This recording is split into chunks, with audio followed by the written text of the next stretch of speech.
Praise the Lord, saints. प्रभु की स्तुति हो संतों। Welcome you to another exciting time in the Word of the Lord. और आप सभी का स्वागत करते हैं इस उत्साहित समय में जहाँ पर हम फिर से एक बार प्रभु के वचन में जाएंगे। We learned 2 days ago, or 1 day ago I must say, और एक दिन पहले हमने सीखा on the life of a man who was completely transformed by the message that John the Baptist preached. एक ऐसे व्यक्ति के जीवन के बारे में जिसका जीवन पूरी तरीके से बदल गया केवल एक संदेश के द्वारा जो यूहन्ना बपतिस्मा देने वाले ने प्रचार किया। That man was John Mark. और वो व्यक्ति था यूहन्ना मरकुस। And I know that most of you all have been blessed. In fact, all of you have been blessed by seeing his life. और मैं जानता हूँ कि आप में से बहुत लोग आशीषित हुए उसके जीवन को देखकर। Before we begin, I want to ask you one simple question. और हम शुरुआत करने से पहले एक सवाल आपसे पूछना चाहेंगे।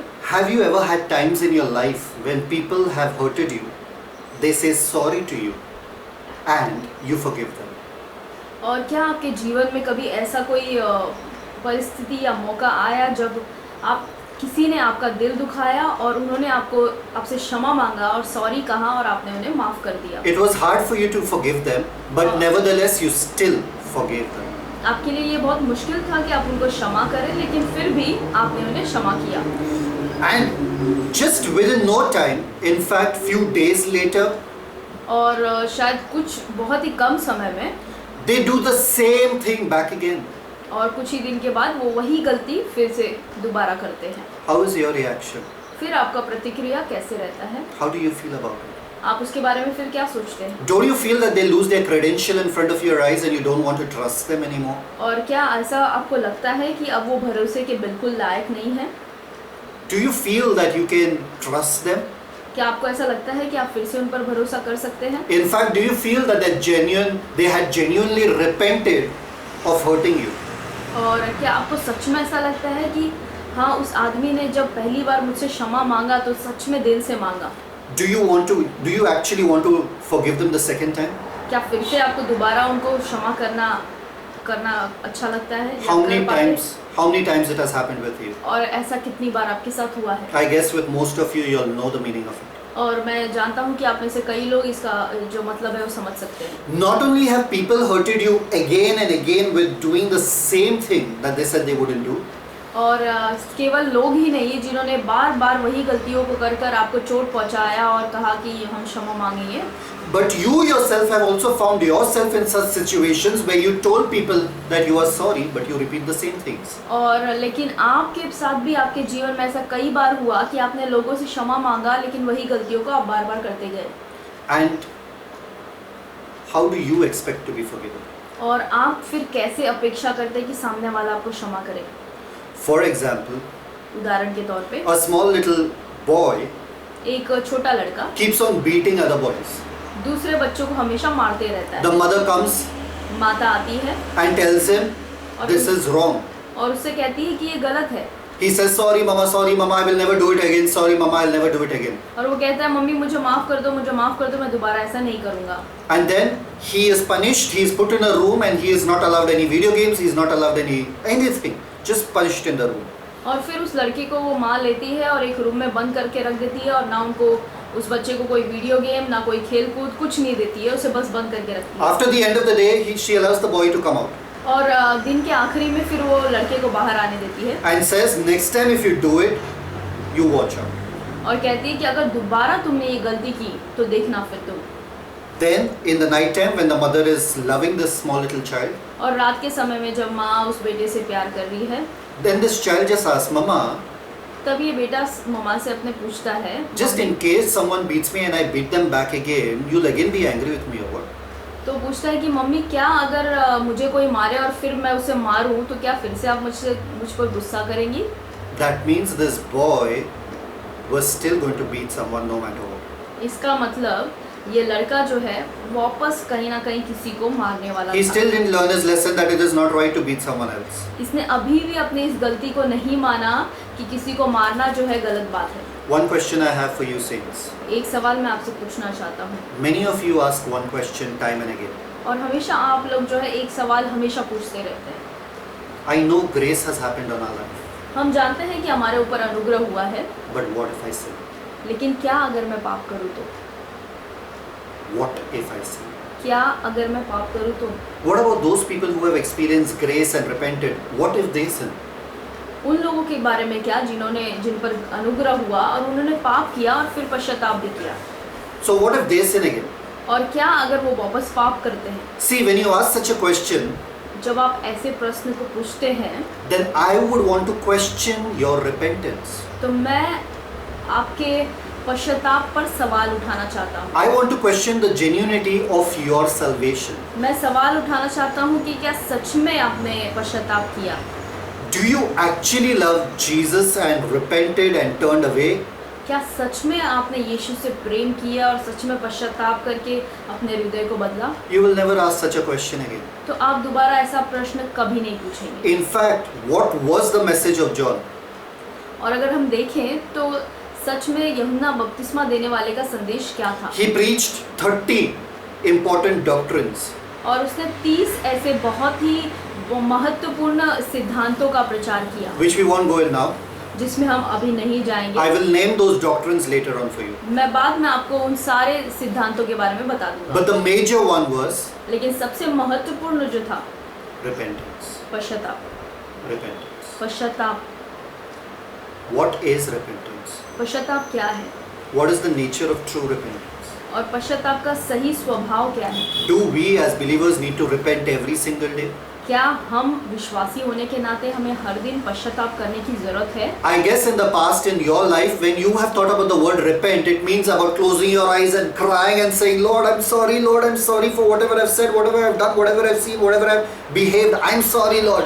और हो सकता है कि पहले आपने ऐसा विश्वास किया हो कि जब भी आप गलती करते हैं तो पश्चाताप का मतलब ये होता है कि आप प्रभु के सामने जाते हैं, रोते हैं, गिड़गिड़ाते हैं और कहते हैं प्रभु मुझे माफ़ कर, इस बार अब अगली बार मैं नहीं करूँगा, प्लीज़ मुझे क्षमा कर दे। Then you go and say the same words, you behave the same way, you do the same things. Next morning you come back again and you start repenting again. और फिर ऐसा होता है कि आप अगले दिन जाते हैं, आप फिर वही पाप करते हैं, वही गलतियों को दोबारा करते हैं और फिर प्रभु के पास जाकर रोकर गिड़गिड़ाकर कहते हैं प्रभु मुझे क्षमा कर। Isn't this what you learned in the past? क्या यही आपने सीखा है अतीत में सच में?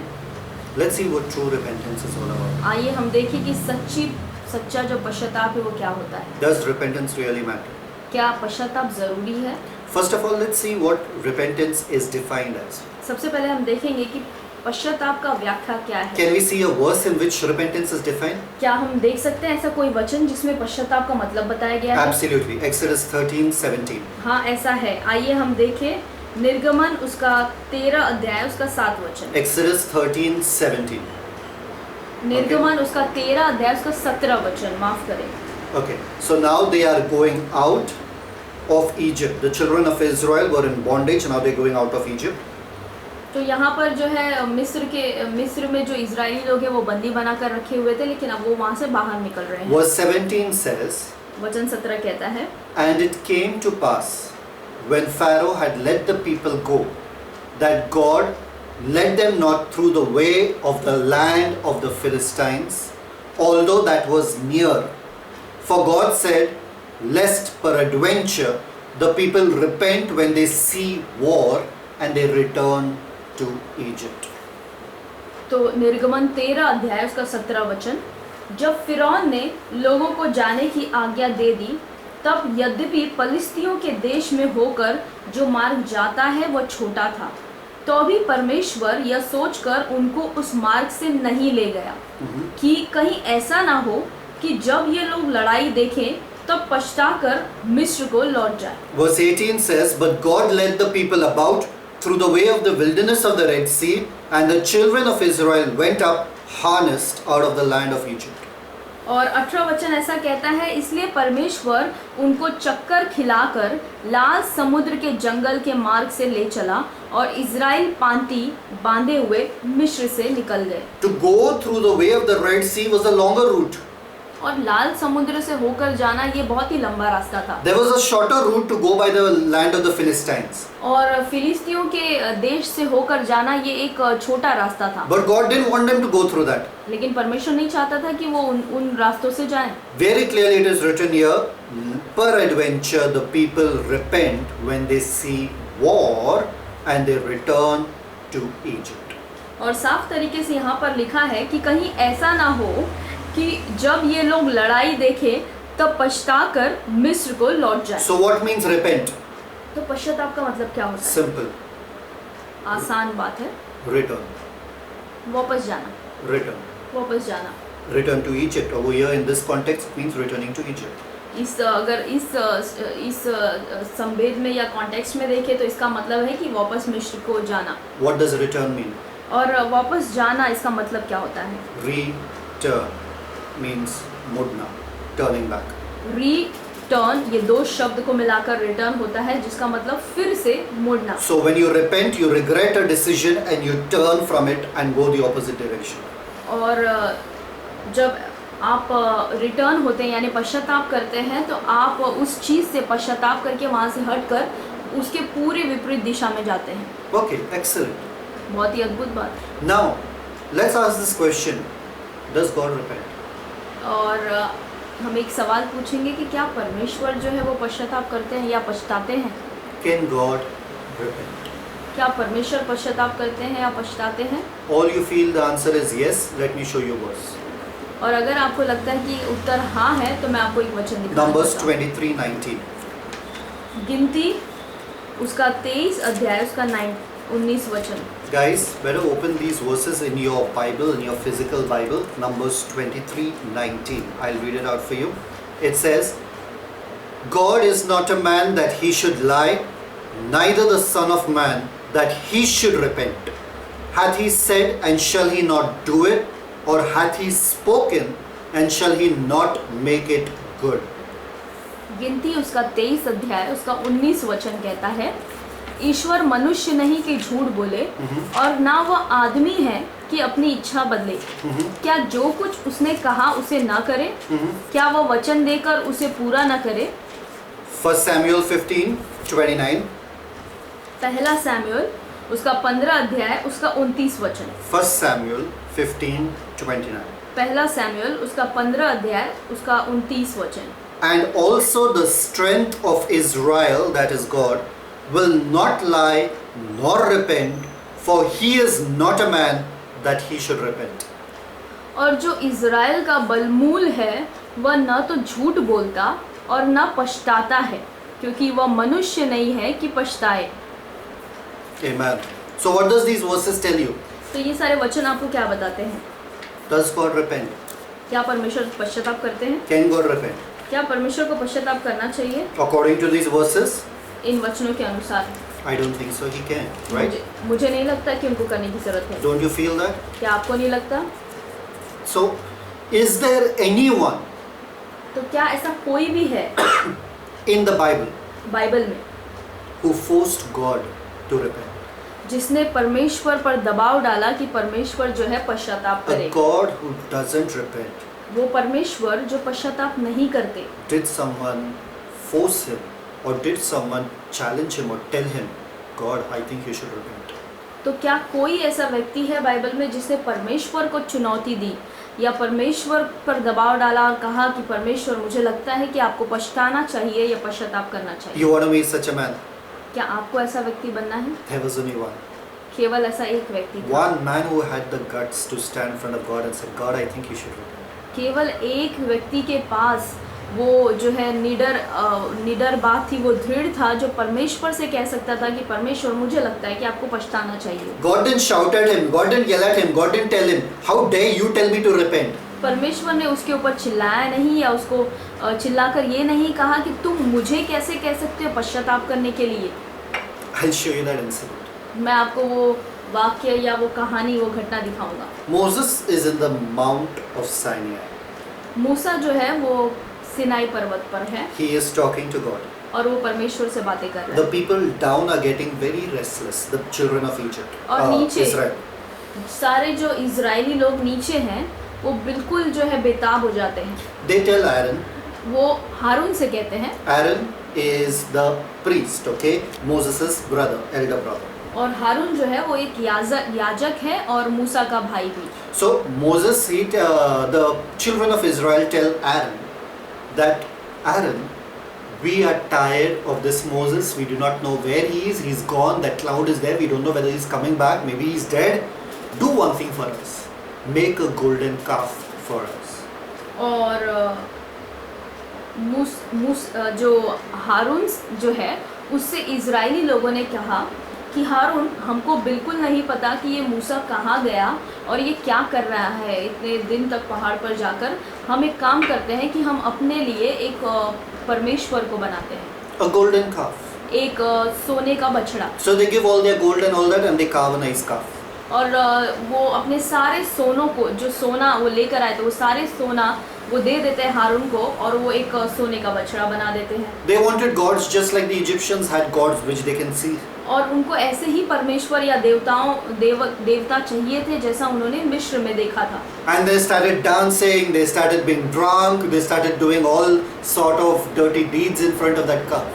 और उस सोने के बछड़े के सामने ये जो है नाचने लगे और मदिरा पीने लगे और अन्य अन्य प्रकार के गलत कामों को करने लगे। Exodus 32, निर्गमन 32 अध्याय verse 7. वचन 7। If you read from 1, you'll come to know about the golden calf. Let's go to verse 7 directly. और निर्गमन 32 अध्याय में हम डायरेक्ट सीधे 7वें वचन पे आएंगे।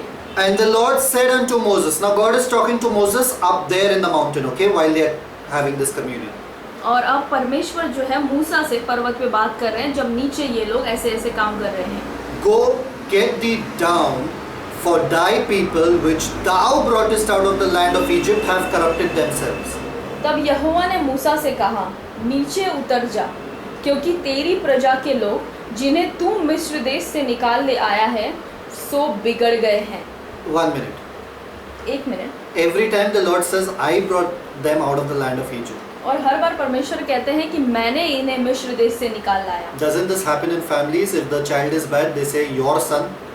और क्या ऐसा परिवारों में नहीं होता कि अगर लड़का या लड़की बिगड़ जाते हैं तो कहते हैं कि ये तुम्हारा बेटा या तुम्हारी बेटी है। If the son gets nice marks, see my son has got nice marks. और अगर बेटे को अच्छे जो मार्क्स मिलते हैं, अच्छे अंक आते हैं, तो वो कहते हैं कि देखो मेरा पुत्र है। Very cute relationship between Moses and God.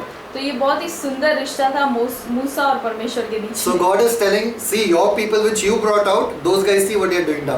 तो परमेश्वर ने मूसा से कहा कि देखो तुम्हारे लोग जिन्हें तुम जो है मिस्र से निकाल लाए उनकी हालत देखो। They have corrupted themselves. उन्होंने अपने आप को बिगाड़ दिया। Verse 8. वचन 8। They have turned aside quickly out of the way which I commanded them. और जिस मार्ग पर चलने की आज्ञा मैंने उनको दी थी उसको झटपट छोड़कर They have made them a molten calf and have worshipped it and have sacrificed thereunto and said, these be thy gods, O Israel, which have brought thee up out of the land of Egypt. उन्होंने एक बछड़ा ढालकर बना लिया, फिर उसको दंडवत किया और उसके लिए बलिदान भी चढ़ाया और यह कहा कि हे इज़राइलियों, तुम्हारा परमेश्वर जो तुम्हें मिस्र से छुड़ा ले आया है वह यही है। Moses doesn't know what's happening down there, but God is telling him in the mountain that this all is happening down there. Moses, this is what they are saying there. और मूसा को कुछ भी पता नहीं था क्योंकि वो पर्वत पे परमेश्वर के साथ था, लेकिन परमेश्वर जो है वो मूसा को ये सारी बातें बता रहे हैं। You know, all these hidden cameras, these spy cameras to find out what people are saying so that they can do sting operations and all that. और कई बार ये छुपे हुए कैमरे को वो हर जगह लगाते हैं और सामने वाले को पता नहीं होता है, वो ये सब करते हैं ताकि जो काम वो करना चाहते हैं छुपके से वो करें। And they can expose these people saying that, see, we have caught them on camera and this is what they have said. और वो ये सारी घटनाओं को उन कैमरे में रिकॉर्ड करते हैं इसलिए ताकि वो इन लोगों को सबके सामने ला सके, इनकी गलत कामों को बता सके। It all started here, no. The Lord showed Moses first only what's happening down there. आपको लगता है कि आपका ये कैमरे का जो छुपा हुआ कैमरा लगाने का काम ये अभी है? ये परमेश्वर ने बहुत सालों, हजारों सालों पहले किया मूसा के समय में। Even in the prophets, if you see, अगर आप भविष्यवक्ताओं की पुस्तकों में भी देखें, Elisha says, एलिया जो है कहता है, Elisha. एलिशा कहता है, was not my spirit with you when you took those gifts to Gehazi? Elisha अपने दास से कहता है कि क्या मेरी आत्मा तुम्हारे साथ नहीं थी जब तुमने गेहाजी से वो तोहफे लिए? When Gehazi took the... तुमने जब नामान से वो तोहफे लिए। So Elisha's spirit was also, he also knew, he could see. तो एलिशा का जो आत्मा है वो भी हर जगह देख पाता था। It was said about him that he could be in one place and he could see things happening everywhere else. और ऐसा कहता है बाइबल में कि वो एक जगह पे वो एलिशा रहता था लेकिन उसको पता होता था कि और दूसरे जगहों पर क्या हो रहा He है। could understand the thoughts that the king thinks in his chamber. और एलिशा के पास परमेश्वर ने ऐसा सामर्थ्य दिया था कि वो इन बातों को जान पाता था जो एक राजा अपने भीतरी कमरे में सोच रहा है। When you have God with you, जब आपके साथ परमेश्वर है, you can know the thoughts, the intents, everything what people are even thinking in their houses far away. You don't need to be disturbed by all this. तो आप अगर परमेश्वर आपके साथ हैं तो दूर कहीं किसी घर में कोई व्यक्ति क्या सोच रहा है आप उन बातों को भी जान सकते हैं। Moses knew what's happening down without even going down. मूसा को सब कुछ पता था कि नीचे क्या हो रहा है बिना नीचे गए। Let's see what happens next. आइए हम देखें कि आगे क्या होता है। Verse 9. वचन 9। And the Lord said to Moses, I have seen this people, and behold, it is a stiff-necked people. और फिर यहोवा ने मूसा से कहा, मैंने इन लोगों को देखा और सुन वे हठीले हैं। Okay, they are stubborn. वे हठीले लोग हैं। Verse 10. Now therefore let me alone. Now therefore let me alone. यहाँ पे it's written over here. Let me alone. You know sometimes when friends are together, they do this fun thing that leave me. Don't catch me. और कोई nobody is even catching them. है ना? When they want to fight with someone, they say leave me, let me, but nobody is even catching them. So we're not even catching you. What are you saying? Leave me. So like this. So here Moses was not even catching the Lord, and Lord is saying let me alone. और 10वें वचन में ऐसा कहता है कि परमेश्वर ने मूसा से कहा अब मुझे मत रोक। कई बार ऐसा होता है कि हम जब दोस्तों में देखते हैं कि एक दोस्त को किसी के साथ लड़ने जाना है या कुछ करने जाना है तो दूसरे दोस्त जो है वो कुछ कर भी नहीं रहे, उसे रोक भी नहीं रहे, फिर भी वो कहता है कि मुझे तुम रोको मत, आज तो मैं करके रहूँगा, आज तुम मुझे मत रोको। वैसे ही यहाँ पर परमेश्वर को जो है मूसा कुछ भी नहीं कह रहा, लेकिन परमेश्वर कहता है आप मुझे मत रोक। Moses was not even stopping him. और मूसा तो यहाँ पर बिल्कुल परमेश्वर को So रोक he नहीं रहा says है। in verse 10, now therefore let me alone, that my wrath may wax hot against them, and that I may consume them, and I will make of thee a great nation. अब मुझे मत रोक, मेरा कोप उन पर भड़क उठा है जिससे मैं उन्हें भस्म करूंगा, परंतु तुझमें से एक बड़ी जाति उपजाऊंगा। Amen. आमीन। So he's telling Moses, let's do a deal here. तो मूसा से वो एक लेन देन की बात करते हैं। I'm going to destroy these people. मैं जो है इन लोगों का नाश कर दूंगा। Finish them off. इनको पूरी तरीके से खत्म कर From दूंगा। you, I'll make a new nation. और मैं तुम्हारे द्वारा एक नई जाति को So बनाऊंगा। Moses should have thought, these people any which ways are murmuring so much, complaining so much, it's better they go. God, you're only saying it, you're righteous, do it, forget it. तो मूसा को हो सकता है ये सोचना चाहिए था कि हाँ परमेश्वर आप जो कह रहे हैं वो बिल्कुल सही कह रहे हैं, वैसे भी ये लोग बहुत हटीले हैं और हमेशा जो है ये कुड़कुड़ाते हैं और हमेशा जो है ये कुड़कुड़ाते हैं आपके विरोध में, तो ये अच्छा है कि आप इन्हें भस्म कर दें और इन्हें ख़त्म कर दें। Finish them off, start one nation from me. और सच में इन्हें ख़त्म कर दें और मेरे द्वारा आप एक नई जाति को बना दें। When you have a lot of irritating people around you, and if the Lord comes and says, should I finish them off and I'll start a new family from you, you'll say, please. और जब आपके इर्द गिर्द ऐसे कुछ लोग होते हैं जो आपको बहुत परेशान करते हैं, तो आपको अगर परमेश्वर आकर कहे कि क्या मैं इनका नाश कर दूं और तुम्हारे द्वारा मैं एक नई जाति को उत्पन्न करूंगा, तो आप तो खुशी खुशी बोलोगे हाँ परमेश्वर कृपया करके ऐसा कर दे। And so many lakhs of people over there. और कितने लाखों लोग वहाँ पर थे। But verse 11, see Moses, what a man. लेकिन 11 वचन में देखिए कि मूसा क्या करता है। And Moses, it's a very great deal, okay? It's a very big deal. Don't think it's a small deal, it's a very big deal. और आप सोचे नहीं कि ये कोई छोटा लेन देन था, ये बहुत बड़ी बात थी। But 11, Moses besought the Lord his God and said. तब मूसा अपने परमेश्वर यहोवा को यह कहकर मनाने लगा। You know why God said let me alone? आपको पता है परमेश्वर ने क्यों कहा कि मुझे अब मत रोको? Because he knew that Moses would not let him alone. क्योंकि उसे पता था परमेश्वर को उस वक्त कि मूसा परमेश्वर को अकेला नहीं छोड़ेंगे, उन्हें रोकेंगे। What a relationship of knowing between these two awesome individuals. और क्या रिश्ता था परमेश्वर और मूसा में, अद्भुत। Now look at this guy. और अब यहाँ पर आप देखिए। Interesting. Look at what Moses says. आप देखिए कि मूसा यहाँ पर क्या कहते हैं। Why doth thy wrath wax hot against thy people which thou hast brought forth out of the land of Egypt with great power and with a mighty hand? और मूसा यहाँ पर परमेश्वर से 11 वचन में कहता है कि हे यहोवा, तेरा कोप अपनी प्रजा पर क्यों भड़का है, जिसे तू बड़े सामर्थ और बलवंत हाथ के द्वारा मिस्र देश से निकाल लाया है। He is reminding God, these people you brought out, don't tell them I brought out.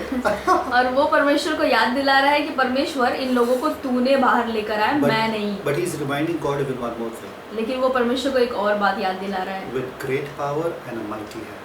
और उसने परमेश्वर को एक और चीज याद दिलाया कि तू बड़े सामर्थ और बलवंत हाथ के द्वारा। Wow. He said, you did so many miracles, you did such a thing, it gave you glory to bring these people out and you want to just destroy them?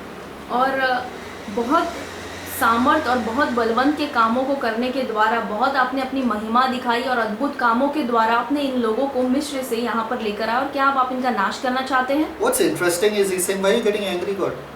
और यहाँ पर दिलचस्प बात ये है कि वो परमेश्वर से कहता है कि प्रभु आप भड़क क्यों रहे हैं, आप गुस्सा क्यों कर रहे हैं? गुस्सा मत करो, don't get angry, God. आप क्रोधित ना हो।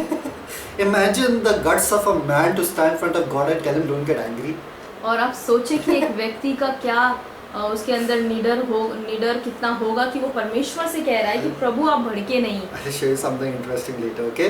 So verse 12 he says, see now how he's convincing God, okay? Very genuine convincing. और 12वें वचन में आप देखिए कि मूसा कितने आसानी से कैसे परमेश्वर को मना रहा है। Wherefore should the Egyptians speak and say, for mischief did he bring them out, to slay them in the mountains, and to consume them from the face of the earth. और 12 वचन में यहाँ पर ऐसा कहता है कि मिस्र लोग यह क्यों कहने पाए कि वह उसको बुरे अभिप्राय से अर्थात पहाड़ों में घात करके धरती पर से मिटा डालने की मनसा से निकाल ले गया। Look at this small little man standing in front of God about what he's going to say next. आप सोचिए ये छोटा व्यक्ति परमेश्वर के सामने खड़े होकर ये बातें कह रहा है। Next, you know what he's going to say? आगे आपको पता है वो क्या कहता है? It will shock you that a man can even talk to God like that. आपको बहुत ही ज्यादा आश्चर्य होगा कि एक व्यक्ति परमेश्वर से ऐसे बातें कर सकता है। Verse 12, the last part, he says, turn from thy fierce wrath and repent of this evil against thy people. और 12वें वचन के आखिरी भाग में ऐसा कहता है, तू अपने भड़के हुए कोप को शांत कर और अपनी प्रजा को ऐसी हानि पहुंचाने से फिर जा या मन को फिरा ले। He's telling God, turn from your wrath.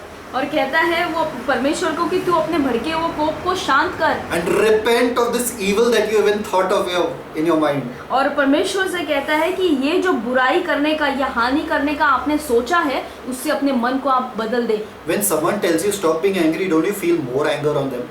और क्या आपको नहीं लगता कि जब कोई आपसे कहता है कि गुस्सा मत करो, शांत हो जाओ, तो आपको और गुस्सा आता है? When you're angry and someone starts giving you lecture, it's not right to be angry, don't you feel like getting more angry on them? और क्या जब आपको गुस्सा आता है और लोग आकर आपको बड़ा बड़ा लेक्चर देते हैं तो आपको और ज्यादा गुस्सा आता है? What do you think God should have done to him? Finished him off, consumed him. Moses, how dare you talk to me? You're saying evil. You said I thought evil. I being God, I thought evil. और आपको क्या लगता है परमेश्वर को क्या करना चाहिए था? हो सकता है परमेश्वर को उसी वक्त मूसा को भस्म कर देना चाहिए था और कहना चाहिए था कि तू मूसा, तू मुझे कह रहा है कि मैं कैसे बुराई सोच सकता हूँ या हानि सोच सकता हूँ, तू। Therefore Moses was such an awesome man. इसीलिए मूसा जो इतना अद्भुत व्यक्ति था। See how simple they are. They don't have theology in their mind. They don't have all these complications in their mind. They are very raw with God. और आप देखिए कि कितने साधारण तरीके से उनका और परमेश्वर का रिश्ता इन लोगों का था। वो बिल्कुल भी जो है गड़बड़ी में नहीं थे या बिल्कुल बहुत बड़ी बड़ी बातें परमेश्वर से नहीं करते थे, लेकिन बहुत ही साधारण तरीके से परमेश्वर का और उनका रिश्ता था। Can anybody lecture God? क्या कोई परमेश्वर को लेक्चर दे सकता है? This guy is giving a lecture to God. ये बंदा जो है यहाँ पर वो परमेश्वर को लेक्चर दे रहा है। And you know what lecture? और आपको पता है क्या lecture? A lecture of repentance. और पश्चाताप का lecture. John the Baptist is preaching about repentance. John Mark receives this message and his life is turned. और यूहन्ना बपतिस्मा देने वाला पश्चाताप का संदेश जो है बताता है, और यूहन्ना मरकुस जब वो वचन को सुनता है तो उसके जीवन बदल जाता है। If you are preaching repentance to the people, their lives turn very good. अगर आप लोगों को पश्चाताप के बारे में बता रहे हैं और लोगों का जीवन बदल जा रहा है इससे, तो ये बहुत अच्छी बात है। But this man is preaching repentance to God. लेकिन ये व्यक्ति जो है ये परमेश्वर को कह रहा है पश्चाताप करो। Now he's reminding something. See verse 13 what he's saying. और वचन 13 में अब मूसा परमेश्वर को कुछ याद दिला रहा है। God, understand one thing. Calm down. वो कहता है परमेश्वर आप कुछ समझने की कोशिश करें, यहाँ पर आप थोड़ा शांत हो जाएं। Well, first of all, remember Abraham, Isaac and Israel, thy servants whom thou swearest by thine own self, And you said to them, I will multiply your seed as the stars of heaven, and all this land that I have spoken for, I will give it to your seed, and they shall inherit. You remember your promise. और मूसा ने यहाँ पर परमेश्वर से 13 वचन में कहा, अपने दास इब्राहिम, इसहाक और याकूब को स्मरण कर, जिसे तूने अपने ही किरिया खाकर या शपथ खाकर यह कहा था कि मैं तुम्हारे वंश को आकाश के तारों के तुल्य बहुत करूँगा, और यह सारा देश जिसकी मैंने चर्चा की है तुम्हारे वंश को दूंगा कि वह उसके अधिकारी सदैव बने रहे। It's Abraham, Isaac and Israel. और यह जो है इब्राहिम, इसहाक और इज़राइल है। Jacob, no. If it's in Hindi Bible Jacob, that's wrong. It's Israel written over there, okay? Because Jacob's name was transferred to Israel. But why didn't Moses say Jacob here? लेकिन यहाँ पर अगर आपके Hindi Bible में याकूब लिखा है तो ये गलत है, क्योंकि अंग्रेजी बाइबल में इसका अनुवाद इज़राइल किया गया है, क्योंकि याकूब का नाम बाद में परमेश्वर ने इज़राइल रख दिया। So why he didn't say Jacob over here? तो मूसा यहाँ पर याकूब ये शब्द का प्रयोग क्यों नहीं करता? He wants to show God that the same people who he is planning to destroy is the people of Israel. But he's saying in your covenant promise you promised to Israel. और यहाँ पर मूसा जो है परमेश्वर को याद दिलाना चाहता है कि आप जिन लोगों का नाश करने जा रहे हैं वो इजरायली लोग हैं, और ये वही लोग हैं जिससे आपने याकूब से वाचा बांधी थी और उसके नाम को बदलकर आपने इजराइल रखा था। You made an oath by yourself. You swore by yourself. आपने खुद जो है आपने शपथ खाई थी। What does the Lord do after this? और इसके बाद परमेश्वर ने क्या किया? What does the Lord do after such a sermon? और इतने लंबे प्रचार के बाद परमेश्वर ने क्या किया? God might be laughing. I mean, they might be thinking, my goodness, angels might be wondering, my goodness, हम परमेश्वर के सामने कोई परमेश्वर को लेक्चर दे रहा है। और हो सकता है कि परमेश्वर को हंसी भी आ रही हो और सारे स्वर्गदूत और परमेश्वर मिलकर सोच रहे हो कि ये कौन व्यक्ति है जो परमेश्वर को इतना लेक्चर दे रहा है। Telling, stop your anger, stop thinking evil thoughts, repent. और वो परमेश्वर से कह रहा है कि प्रभु आप अपना क्रोध शांत करें और ऐसे गलत बातों को और हानि की बातों को सोचना बंद करें। Verse 14, see what the Lord does. और 14 वचन में देखिए प्रभु क्या कहता है। And the Lord repented of the evil which he thought to do unto his people. तब यहोवा अपनी प्रजा की हानि करने से जो उसने कहा था पछताया। Can you believe that? क्या आप विश्वास कर सकते हैं? Can you believe that? क्या आप विश्वास कर सकते हैं? There was a man who actually made God to repent. ऐसा कोई व्यक्ति था जिसने परमेश्वर से पश्चाताप करवाया। And God does not repent. और परमेश्वर जो है वो पश्चाताप नहीं करते। Amen. Hallelujah. Such a man, such a wonderful man. और ऐसे सच में अद्भुत व्यक्ति थे। So if God can repent, you can too. अगर परमेश्वर पश्चाताप कर सकते हैं तो आप भी। So yes, the question arises, does God repent? तो क्या प्रश्न उठता है कि क्या परमेश्वर पश्चाताप करते हैं? Okay, we saw one example of it. हमने एक उदाहरण देखा। Okay, let's see again. Genesis 6:6. और हम दूसरा उदाहरण देखते हैं। Genesis 6:6. उत्पत्ति उसका 6 अध्याय उसका 6 वचन। You can read it in Hindi. आप इस वक्त हम पढ़ेंगे इसे हिंदी में। उत्पत्ति 6 उसका 6 वचन। और यहोवा पृथ्वी पर मनुष्य को बनाने से पछताया और वह मन में अति खेदित हुआ। Perfect. Over there what it said? That the Lord repented that he made man on the earth. और यहोवा पृथ्वी पर मनुष्य को बनाने से पछताया। 2 Samuel 24 verse 16. और दूसरा शमूएल 24 उसका 16 वचन देखेंगे। दूसरा शमूएल 24 उसका 16। Yep, read it. परंतु जब दूत ने यरूशलेम का नाश करने को उस पर हाथ बढ़ाया तब यहोवा वह विपत्ति डालकर शोकित हुआ और प्रजा के नाश करने वाले दूत से कहा, बस कर, अब अपना हाथ खींच। और यहोवा का दूत उस समय अरोना नाम एक यबूसी के खलिहान के पास था। So this was in 2 Samuel 24:16. तो ये जो है दूसरा सैमुएल 24 उसके 16 वचन First में था। Chronicles 21:15 may be same. It's written the same thing. और पहला First Chronicles 21:15. पहला इतिहास उसका 21 अध्याय उसके 15 वचन में भी यही लिखा है। Let's read Jeremiah 26:19. आइए इस वक्त हम यिर्मयाह यानी यिर्मयाह 26:19. 26 अध्याय उसका 19 वचन पढ़ेंगे। क्या यहूदा के राजा हिजकिय्याह ने या किसी यहूदी ने उसको कहीं मरवा डाला? क्या उस राजा ने यहोवा का भय न माना और उससे विनती न की? और तब यहोवा ने जो विपत्ति उन पर डालने के लिए कहा था उसके विषय क्या वह न पछताया, और ऐसा करके हम अपने प्राणों की बड़ी हानि करेंगे। So the Lord does repent. तो परमेश्वर जो है वो पश्चाताप करते हैं। So what is repentance? Is it crying and saying sorry, sorry, sorry? तो पश्चाताप क्या है? क्या ये सॉरी सॉरी या क्षमा करो क्या There है? are many other verses. Just write this down. We won't read it now. Just write it down for your personal study. Judges 2:18. कई ऐसे वचन हैं जो आप अपने पर्सनल स्टडी के लिए या व्यक्तिगत अध्ययन के लिए आप लिख सकते हैं। ये वचन हम अभी कह रहे हैं और आप इसे लिखें। Judges 2:18. न्यायियों का दूसरा अध्याय उसका 18 वचन, Psalms 106:45. और भजन संहिता 106 उसका 45 वचन, Amos 7:3 and 6. और आमोस उसका 7वां अध्याय 3 से 6 वचन तक। 3 and 6. आमोस उसका 7वां अध्याय उसका 3रा और उसका 6ठा वचन। Perfect. And do you know that God, when He had made Saul as the king of Israel, और क्या आपको पता है कि जब परमेश्वर ने शाऊल राजा को इज़राइल का राजा बनाया, and Saul did not obey. और शाऊल जो है उसने परमेश्वर की आज्ञा को नहीं मानी। We know that story or we'll learn it later. हम उस कहानी को जानते हैं और But हम बाद में उसके I बारे में just want सीखेंगे। you to open in your Bibles. लेकिन मैं चाहता हूँ कि आप अपने बाइबल में खोलें 1 Samuel, पहला शमूएल chapter 15 15 अध्याय and verse. Just let me get that. Yeah, verse 35. वचन 35। और शमूएल ने अपने जीवन भर शाऊल से फिर भेंट न की, One क्योंकि And Samuel came no more to see Saul until the day of his death. और शमूएल ने अपने जीवन भर शाऊल से फिर भेंट न की उसके मरने तक। Nevertheless, Samuel mourned for Saul, and the Lord repented that he had made Saul king over Israel. क्योंकि शमूएल शाऊल के लिए विलाप करता रहा और यहोवा शाऊल को इज़राइल का राजा बनाकर पछताता था। So, what is repentance? तो पश्चाताप क्या है? Crying, रोना being sorry, और क्षमा मांगना, saying sorry. और क्षमा मांगना ये कहना सॉरी।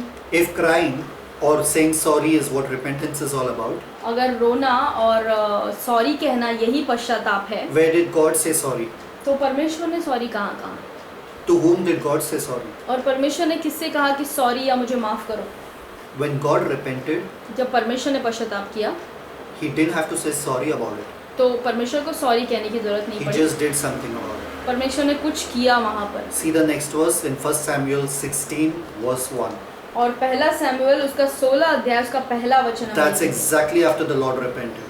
और परमेश्वर ने पश्चाताप करने के बाद यही किया। Every time the Lord repented, He did something about it. और परमेश्वर ने जब भी पश्चाताप किया उसके तुरंत बाद परमेश्वर ने कुछ किया। Verse 1. पहला शमूएल 16 अध्याय उसका पहला वचन। And the Lord said unto Samuel, How long wilt thou mourn for Saul, seeing I have rejected him from reigning over Israel? Fill thine horn with oil, and go. I will send thee to Jesse the Bethlehemite, for I have provided me a king among his sons. और यहोवा ने शमूएल से कहा, मैंने शाऊल को Israel पर राज्य करने के लिए तुच्छ जाना है। तू कब तक उसके विषय में विलाप करता रहेगा? अपने सिंह में तेल भर के चल। मैं तुझको बेतलहेमी यीशे के पास भेजता हूँ, क्योंकि मैंने उसके पुत्रों में से एक को राजा होने के लिए चुना है। Perfect. So you see, God changed his plan. और आप देखिए कि परमेश्वर ने अपनी योजना को यहाँ पर बदल He did दिया। something about it when he repented about something. और जब परमेश्वर ने किसी बात का पश्चाताप किया तो उसके बाद परमेश्वर ने कुछ किया He had a king ready, और वहाँ पर परमेश्वर के लिए दूसरा राजा तैयार था, Jesse's son. यीशे का पुत्र। Who's Jesse's son? यीशे का पुत्र कौन था? The last son, सबसे आखिरी पुत्र, the smallest one, जो सबसे छोटा था, David, दाऊद, King David. राजा दाऊद। Wow. अद्भुत। When God repented, he did something more bigger, more greater, more awesome. जब भी परमेश्वर ने पश्चाताप किया उसके बाद परमेश्वर ने कुछ बहुत ही बड़ा, अद्भुत और कुछ बहुत सुंदर काम किया। Understand one thing. आप एक बात को समझे, God who cannot repent, परमेश्वर जो पश्चाताप नहीं कर सकते, whenever he repented, और जब भी उन्होंने पश्चाताप किया भी, he didn't have to say sorry to someone. उनको किसी को क्षमा मांगने की या सॉरी बोलने की जरूरत नहीं पड़ी। He just did something about it. उन्होंने उसके बारे में कुछ किया। When someone tells you sorry, जब कोई आपको आकर सॉरी कहता है, sometimes aren't you tired of the sorry and you say, don't tell me sorry, just change the way you're behaving. और कई बार आप थक जाते हैं उनका ये सॉरी सुनकर और उनसे कहते हैं कि मुझे सॉरी मत कहो, कृपया करके अपने जो मन है उसे बदल दो। So what is genuine repentance? तो सच्चा पश्चाताप क्या है? 3 words.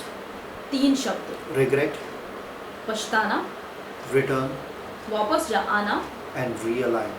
और फिर से एक बार जुड़ जाना। Regret, पछताना, return, वापस आना realign. और फिर से जुड़ जाना। Let's see regret. The first आइए हम one. देखें पछताना क्या होता है। When Moses went to Pharaoh जब मूसा फिरौन के पास गया and said, let my people go, let my people go. और उसने कहा कि मेरे लोगों को छोड़ दो और जाने दो, He said no. फिरौन ने कहा नहीं। Then God sent plagues. फिर परमेश्वर ने जो है बहुत सारी महामारियों को भेजा And Pharaoh, what does he respond to these plagues? Exodus 9:27. और फिरौन जो है इन सारे महामारियों के विषय में क्या कहता है, आइए हम देखें निर्गमन उसके 19वें अध्याय में। 9:27. निर्गमन 9वां अध्याय, निर्गमन 9 उसका 27 वचन। And Pharaoh sent and called for Moses and Aaron and said to them, I have sinned this time. The Lord is righteous, and I and my people are wicked. Verse 28. Entreat the Lord, for it is enough that there be no more mighty thunderings and hail, and I will let you go, and ye shall stay no longer. तब 27वें वचन में, तब फिरौन ने मूसा और हारून को बुलवा भेजा और उनसे कहा कि इस बार मैंने पाप किया है, यहोवा धर्मी है और मैं और मेरी प्रजा अधर्मी है। मेघों का गरजना और ओलों का बरसना तो बहुत हो गया, अब भविष्य में यहोवा से विनती करो, तब मैं तुम लोगों को जाने दूंगा और तुम्हें न रोका जाए। But was it genuine? लेकिन क्या ये सच में? Verse 34. वचन 34 में आकर देखते हैं। And when Pharaoh saw that the rain and the hail and the thunders were ceased, he sinned yet more and hardened his heart, he and his servants. यह देखकर कि मेघ और ओलों और बादल का गरजना बंद हो गया, फिरौन ने अपने कर्मचारियों समेत फिर अपने मन को कठोर करके पाप किया। He didn't let the people go. उसने फिर वापस लोगों को जाने नहीं दिया। Not genuine salvation. और ये सच में वो पश्चाताप उसने नहीं किया। When people think they can sin against you, hurt you and get away with one sorry, और आपको जब लगता है कि आपके विरोध में कोई पाप और आपके साथ गलत करता है और वो सोचता है कि सिर्फ एक सॉरी बोलने से काम हो जाएगा, and then you cool down and behave normal with them, और फिर आप शांत हो जाते हैं और आप फिर से उनके साथ वैसे ही व्यवहार करने they लगते हैं, start taking you for granted. तो वो लोग जो है आपको हल्के में लेते हैं And again they repeat the same mistake. और फिर से वही गलतियों को दोबारा करते हैं। And they think, और वो सोचते हैं if first time I said sorry and they forgive, this time I'll again say sorry, I'll do some crying or something in front of them and they'll forgive again. मैं एक बार मैंने उनसे क्षमा मांगा इसके पहले और उन्होंने मुझे माफ़ किया, इस बार भी मैं क्षमा मांग लूँगा, थोड़ा बहुत रो लूँगा और वो मुझे माफ़ कर देंगे। Exodus chapter 10, निर्गमन उसका 10वां अध्याय verse 16. Now the plague of the locusts came. और निर्गमन 10वें अध्याय उसके 16 वचन में अब टिड्डियों का जो महामारी है वो आता है। So in verse 16, 10:16 में जो है कहता है, then Pharaoh called for Moses and Aaron in haste and said, I have sinned against the Lord your God and against you. Verse 17, now therefore forgive, I pray thee, my sin, only this once, and entreat the Lord your God that he may take away from me this death only. और 16 वचन में, तब फिरौन ने फुर्ती से मूसा और हारून को बुलवा के कहा, मैंने तुम्हारे परमेश्वर यहोवा का और तुम्हारे भी अपराध किया है, इसलिए अब की बार मेरा अपराध क्षमा करो और अपने परमेश्वर यहोवा से विनती करो कि वह केवल मेरे ऊपर से इस मृत्यु को दूर करे। Verse 20, वचन 20 में आगे, but the Lord hardened Pharaoh's heart so he would not let the children go. तो भी यहोवा ने फिरौन के मन को कठोर कर दिया जिससे उसने इस्राएलियों को जाने न दिया। Again he said sorry, again he said forgive me, again he used more better words than before. और इस बार उसने फिर से क्षमा मांगा, फिर से उसने रोया और फिर से और अच्छे शब्द का इस्तेमाल किया उसने। You realize how when people hurt you the second time they have better words than they had before? और आपको एहसास होता है कि जब आपको लोग जो है दोबारा आपको चोट पहुंचाते हैं तो कैसे पहली बार से दूसरी बार उनका जो शब्द है वो और अच्छे हो जाते They are more convincing the second time. हैं और दूसरी बार वो और ज़्यादा आसानी से आपको मना लेते हैं। So Pharaoh didn't have genuine repentance. तो फिरौन का जो ये पश्चाताप था वो सच्चा पश्चाताप नहीं था। Such people are irritating to you as well, right? और ऐसे लोग आपको भी बहुत ज़्यादा आपको भी पसंद नहीं होंगे You get irritated by them and they break your trust. और ऐसे लोग आपको भी नहीं पसंद होंगे और ये आपके भरोसे को तोड़ते हैं। Let's open Numbers 22:34 and see one other guy. और हम यहाँ पर गिनती में Numbers 22:34. गिनती उसके 22वें अध्याय उसके 34 वचन में हम यहाँ पर एक और व्यक्ति को देखेंगे। Numbers 22:34. गिनती उसका 22वां अध्याय उसका 34 वचन। Now this is guy called Balaam. और अब इस व्यक्ति का नाम जो है वो बिलाम है And he is going on his donkey, और ये अपने गधे पर जा रहा है। rebelling against the Lord because the Lord told him not to go. परमेश्वर ने उस व्यक्ति से कहा कि तुम मत जाओ वहाँ, लेकिन ये परमेश्वर के विरोध में जाकर अब जा रहा है। Finally he goes and the Lord says, whatever I tell you, that only you're going to speak.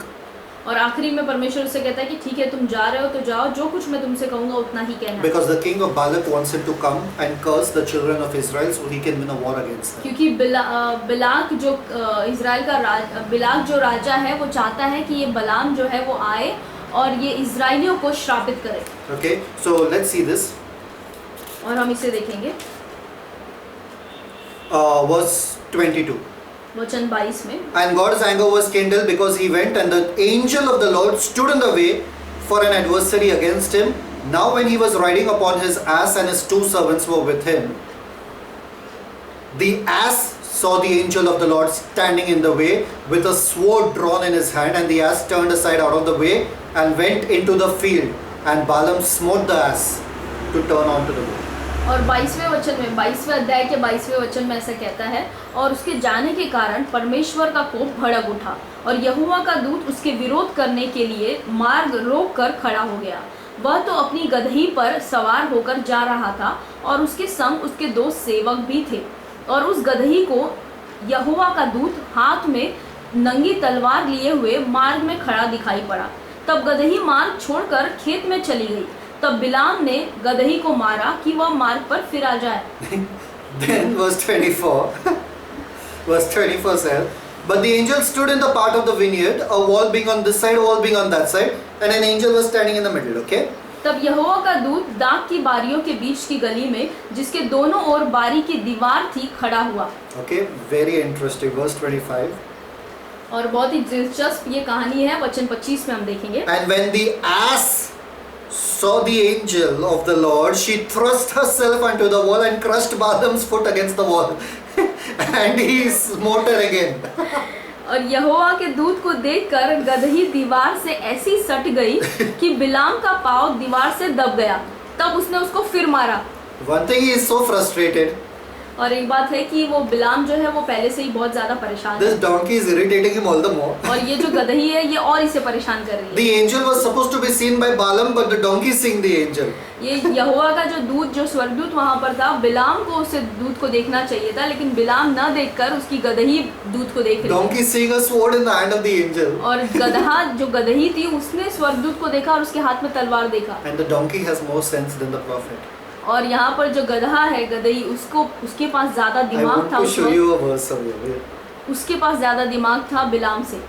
I'll show you a verse here. और मैं यहाँ पर एक और वचन आपको दिखाना चाहता हूँ। Read 2 Peter 2:16. Very interesting.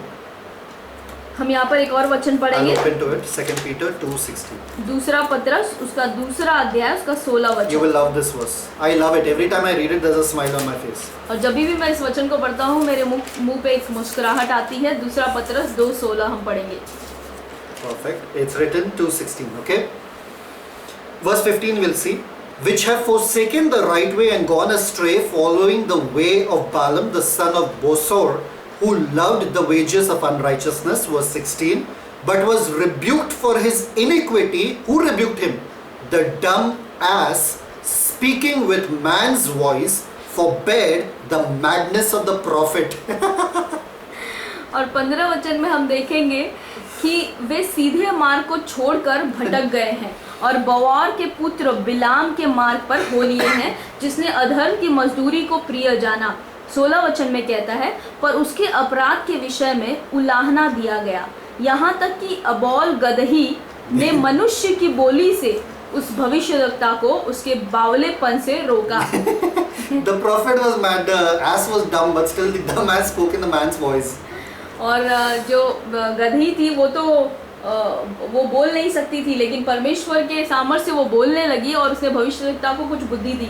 Verse 26, back to Numbers 22-26. Let's see this interesting story. और ये दिलचस्प कहानी को हम फिर से एक बार देखेंगे, गिनती उसके 22वें अध्याय उसके 26 वचन में। Now what happens is whenever you smite or whenever you are hitting a donkey, mostly you are hitting with your legs, na?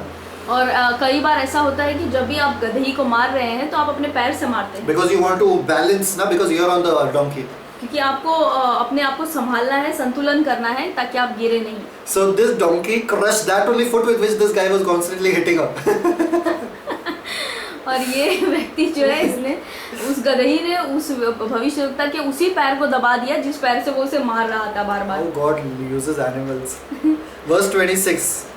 And the angel of the Lord went further and stood in a narrow place where there was no way to turn either right or left or anywhere else. और 26 वचन में ऐसा कहता है, तब यहोवा का दूत आगे बढ़कर एक सकेत स्थान पर खड़ा हुआ, जहाँ न तो दाहिनी ओर हटने की जगह थी और न by ore. Now verse 27, see, and when the ass saw the angel of the Lord, she fell down under Balaam, and Balaam's anger was kindled, and he smote the ass with a staff.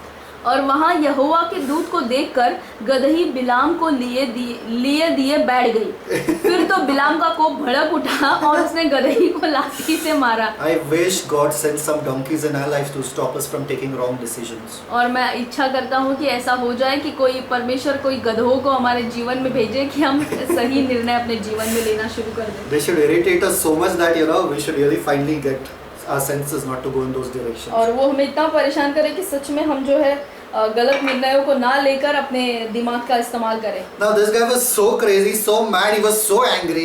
और अब ये व्यक्ति जो है वो इतना परेशान, इतना चिढ़ और भड़क उठता है। And he's hitting the donkey. और वो बार-बार जो है वो गधे को मार रहा है। Now God feels compassion for the donkey. और अब परमेश्वर को दया आता है उस गधे पे। Tell the donkey, you do one thing. और वो परमेश्वर गधे से कहता है, तुम एक काम करो। You speak. तुम ही अब बात करो इस भविष्यवक्ता से। I wonder what would happen if animals start speaking. और मैं वही सोचता हूँ कि क्या होगा अगर जानवर बात करने लगे। The serpent could speak in the Garden of Eden. आपको पता है कि आदन की वाटिका में जो सांप है वो बात कर पा रहा था। This donkey spoke. और ये गधे ने बात किया। 28, verse 28. वचन 28 में। And the Lord opened the mouth of the ass. और तब यहोवा ने गदही का मुंह खोल दिया। And she said unto Balaam, और वह बिलाम से कहने लगी, What have I done to you that thou hast smite me these 3 times? मैंने तेरा क्या किया है कि तूने मुझे 3 बार मारा? And look at this Balaam, he is so much in anger, he doesn't know that he is talking to a donkey. और अब यहाँ पर देखिए इस कहानी में कि बिलाम जो है वो इतना चिढ़ा हुआ, इतना परेशान है कि उसे ये भी याद नहीं कि वो एक गधे से बात कर रहा है। Verse 29, आराम से talking to the donkey, and Balaam said unto the ass, Because thou hast mocked me, I would there were a sword in my hand, for now would I kill thee. और 29 वचन में बिलाम ने गदही से कहा, यह कि तूने मुझसे नटखटी की, यदि मेरे हाथ में तलवार होती तो मैं तुझे अभी मार डालता। And then verse 30, the ass said unto Balaam, और फिर वचन 30 में गदही ने बिलाम से कहा, Am I not thine ass upon which thou hast ridden over since I was thine unto this day? Was I ever wont to do so unto thee? And he said, Nay. और गदही ने बिलाम से कहा, क्या मैं तेरी वही गदही नहीं जिस पर तू जन्म से आज तक चढ़ता आया है? क्या मैं तुझसे कभी ऐसा करती थी? वह बोला नहीं। He just said no. उसने कहा नहीं। Then he realized that the donkey is speaking and the donkey is getting more angry than him. और तब उसको एहसास हुआ कि गदही जो है वो उससे बात कर रही है और गदही उससे ज्यादा गुस्से में है। And in shock he just said no. और वो आश्चर्य होकर उसे कुछ बोलने का उसे समझ नहीं आता तो वो कहता है नहीं। Verse 31. तब 31 वचन। Then the Lord opened the eyes of Balaam, and he saw the angel of the Lord standing in the way with a sword drawn in his hand, and he bowed his head and fell flat on his face. तब यहोवा ने बिलाम की आंखें खोली और उसको यहोवा का दूत हाथ में नंगी तलवार लिए हुए मार्ग में खड़ा दिखाई पड़ा। तब वह झुक गया और मुंह के बल गिरकर दंडवत किया। And the angel of the Lord said unto him, और यहोवा के दूत ने उससे कहा, Wherefore did thou smite thy ass तूने these अपनी 3 times? गदही को 3 बार क्यों मारा? Behold, I went out to withstand thee, because thy way is perverse before me. सुन, तेरा विरोध करने को मैं ही आया हूँ, इसलिए कि तू मेरे सामने उल्टी चाल चलता है। Verse 33. And the ass saw me and turned from me these 3 times. Unless she had turned from me, surely now also I had slain thee and saved her alive. और 33 वचन में ऐसा कहता है, और यह गदही मुझे देखकर मेरे सामने से 3 बार हट गई। जो वह मेरे सामने से हट न जाती तो निसंदेह मैं अब तक तुझको मार ही डालता, परंतु उसको जीवित छोड़ देता। This donkey saved your life. ये जो गधी है इसने तेरे जीवन को Otherwise I would बचाया, have finished you. नहीं तो मैं कब का तुझे खत्म कर डालता। Imagine. सोचिए आप। Verse 34. और 34 वचन में, And Balaam said unto the angel of the Lord. तब बिलाम ने यहोवा के दूत से कहा। Just imagine that. Balaam said to the angel of the Lord. और सोचिए आप, यहाँ पर बिलाम ने यहोवा के दूत से कहा, I have sinned, for I knew not that thou stoodest in the way against me. Now therefore, if it displease thee, I will get me back again. और तब बिलाम ने यहोवा के दूत से कहा, मैंने पाप किया है, मैं नहीं जानता था कि तू मेरा सामना करने को मार्ग में खड़ा है, इसलिए अब यदि मुझे बुरा लगता है तो मैं लौट जाता हूँ। यदि तुझे बुरा लगता है तो अब मैं लौट जाता हूँ। He was sorry. उसे He बुरा was sorry. लगा। He was feeling bad about it. और उसे इस बात में बुरा लगा। In fact, he told the angel that if you want me to go back, I'm ready to go back. और उसने इतना भी कहा दूत से कि अगर तू चाहता है कि मैं फिर से वापस चला जाऊँ तो मैं चला जाऊँगा। I want you to read one verse. और मैं चाहता हूँ कि आप यहाँ पर एक और वचन को पढ़ें।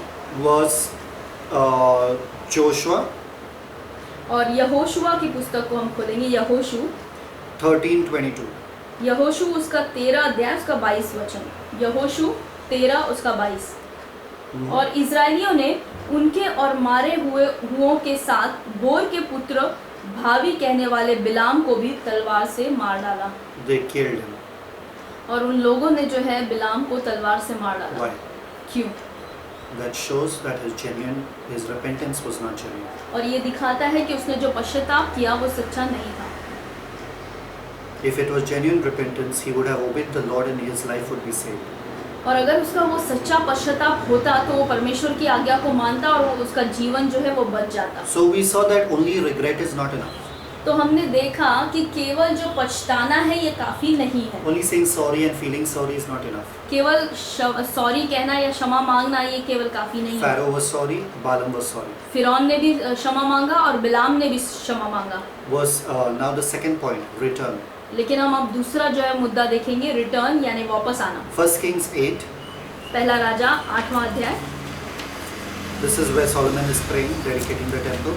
पहला राजा 8वां अध्याय, यहाँ पर राजा सुलेमान जो है वो मंदिर का शुद्धिकरण कर रहे हैं। So 1 Kings 8 verse 45. और पहला राजा उसका 8वां अध्याय उसका 46. पहला राजा 8वां अध्याय उसका 46 वचन पढ़ेंगे। If they sin against thee, for there is no man that sinneth not, and thou be angry with them, and deliver them to the enemy, so that they carry them away captives unto the land of the enemy, far or near. Verse 47. Yet if they shall bethink themselves in the land wherein they were carried captives, and repent, and make supplication unto thee in the land that thou carried them captives, saying, we have sinned, we have done perversely, we have committed wickedness. 48. And so return unto thee with all their heart and with all their soul in the land of their captivity of their enemies, which led them captive away, and pray unto thee toward their land, which thou gavest unto their fathers, the city which thou hast chosen, and the house which I have built. Then you will hear their prayers and their supplication in heaven, in thy dwelling place, and maintain their cause, and forgive the people that have sinned against thee. Till verse 50. पहला राजा उसका 8वां अध्याय उसका 46 वचन से हम जो है इस वक्त देखेंगे। निष्पाप तो कोई मनुष्य नहीं है, यदि ये भी तेरे विरुद्ध पाप करे और तू उन पर कोप करके उन्हें शत्रुओं के हाथ कर दे, और वे उनको बंधुआ करके अपने देश को चाहे वह दूर हो चाहे निकट ले जाएं, तो यदि वे बंधुआई के देश में सोच विचार करें और फिर कर अपने बंधुआ करने वालों के देश में तुझसे गिड़गिड़ा कर कहें कि हमने पाप किया और कुटिलता और दुष्टता की है, और यदि वे अपने उन शत्रुओं के देश में जो उन्हें बंधुआ करके ले गए हो अपने संपूर्ण मन और संपूर्ण प्राण से तेरी ओर फिरे और अपने इस देश की ओर जो तूने उनके पुरखाओं को दिया था और इस नगर की ओर जिसे तूने चुना है और इस भवन की ओर जिसे मैंने तेरे नाम का बनाया है तुझसे प्रार्थना करे। तो तू अपने स्वर्गीय निवास स्थान में से उनकी प्रार्थना और गिड़गिड़ाहट सुनना और उनका न्याय करना और जो पाप तेरी प्रजा के लोग तेरे विरुद्ध करेंगे और जितने अपराध वे तेरे विरुद्ध करेंगे सबको क्षमा करके उनके बंधुआ करने वालों के मन में ऐसी दया उपजाना कि वे उन पर दया करें। So what is happening here? Repentance is there, but there is a regret also that we have sinned, we have transgressed against you, but there is a returning also, and then there is forgiveness or remission. और यहाँ पर हम देखते हैं कि ये लोग जो हैं ये पछताते भी हैं और वापस भी आते हैं और अपने पापों की क्षमा भी पाते हैं। So you see the whole format of repentance. तो यहाँ पर आप पूरा जो है पश्चाताप क्या है उस बात को देखते हैं। There is a regret. यहाँ पर वो पछताते हैं। There is a returning. और वापस आते हैं। And then there is remission. और फिर पापों की क्षमा भी मिलती है। Regret. पश्चाताप। Returning. वापस आना। And there is a remission of sins. और पापों की क्षमा मिलना। But there is one part in the middle. लेकिन एक और भाग है बीच में। That I'll show you. और मैं अभी आपको दिखाऊंगा। Okay. Let's open Ezekiel 14 verse 6. और इज़िकेल 14 अध्याय का 6वां वचन हम देखेंगे। Ezekiel 14:6. इज़िकेल 14:6। Thank you, Father. I hope you all are being blessed by what you all are learning today. और मैं विश्वास करता हूँ कि आप सब आशीष पा रहे हैं जो कुछ आज आप सीख रहे हैं। Just stay with me, guys. आप मेरे साथ बने रहें। 14 verse 6. Therefore say unto the house of Israel, thus saith the Lord God, repent and turn yourselves. See the turning? Repent and turn yourselves from your idols and turn away your faces from all your abominations. So Israel के घराने से कह, प्रभु यहोवा यूं कहता है, फिरो और अपनी मूर्तों के पीठ के पीछे करो और अपने सब घृणित कामों से मुंह मोड़ो। Ezekiel 18 verse 30. 13। Ezekiel 18 verse 30. इज़िकेल उसका 18 अध्याय उसका 30 वचन। Read this now.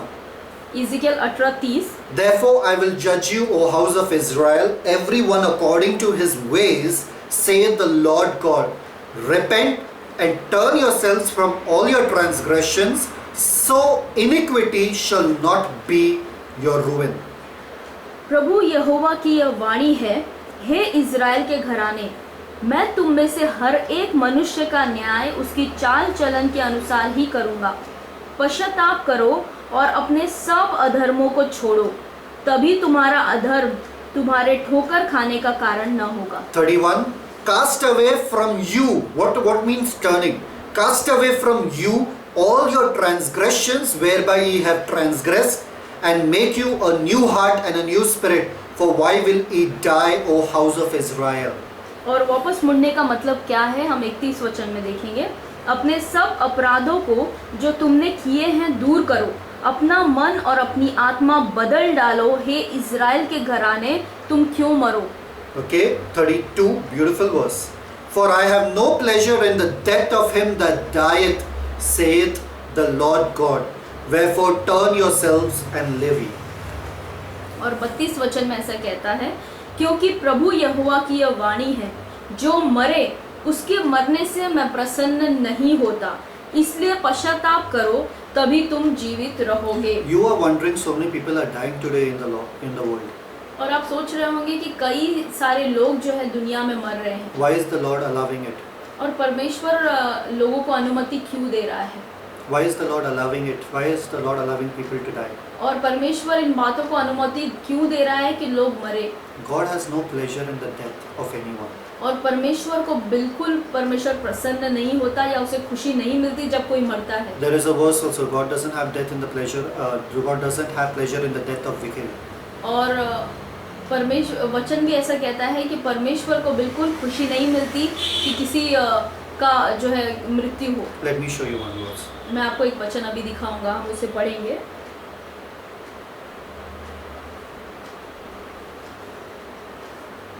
Thank you, Father.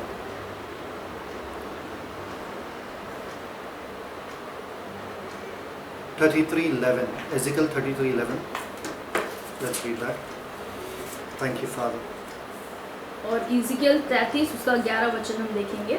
And say unto them, As I live, saith the Lord God, I have no pleasure in the death of the wicked, और but 33 that the wicked turn from his way and live.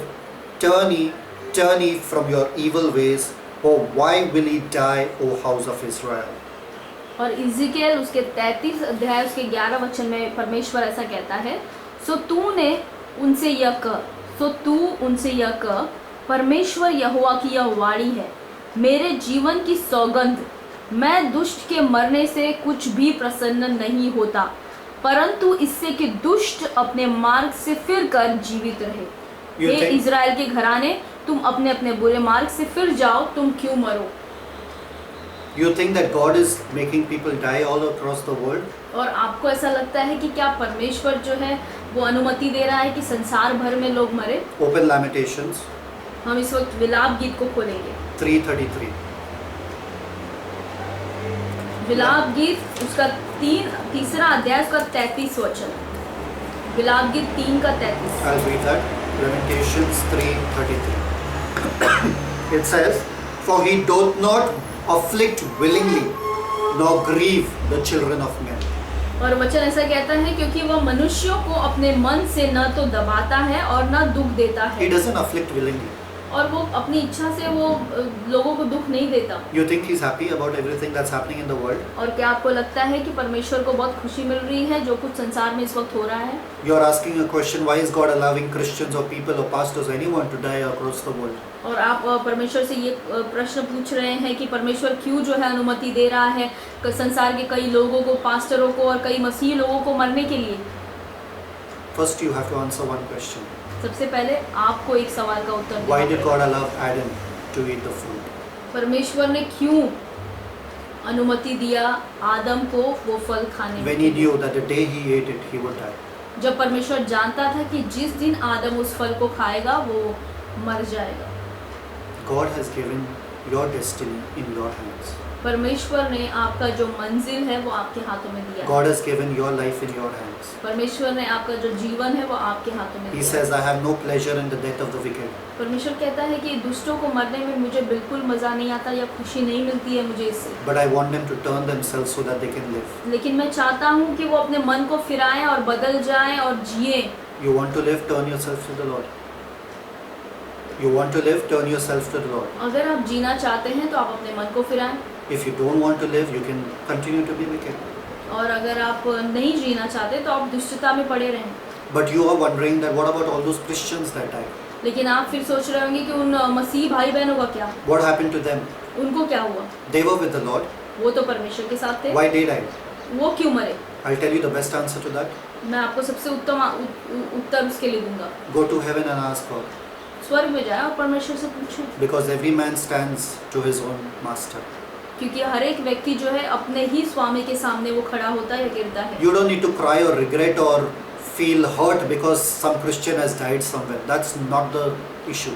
और आपको रोने के और पश्चाताप करने की, गिड़गिड़ाने की जरूरत नहीं है, क्योंकि कहीं कोई मसीह जो है वो मर रहा है। Your faith should not be shaken just because God's dealing with some other Christians. और आपका विश्वास हिलना नहीं चाहिए क्योंकि परमेश्वर किसी और मसीही के विश्वास के साथ काम कर रहा है।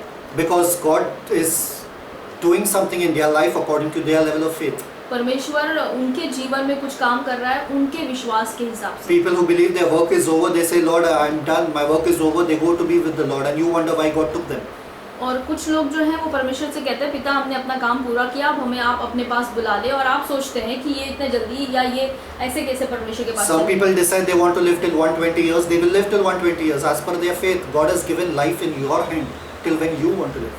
और कुछ लोग जो है वो 120 साल तक जीना चाहते हैं, ये उनकी इच्छा है, और परमेश्वर जो है आपका जीवन आपके हाथों में परमेश्वर ने दिया है। Don't get so upset about Christians and pastors and anyone who goes to be with the Lord. और आप किसी के बारे में दुखी ना हो कि क्रिश्चियन या पास्टर या कोई भी लोग जो इस वक्त मर रहे हैं, Why God took them? Why God took them? Why God took them?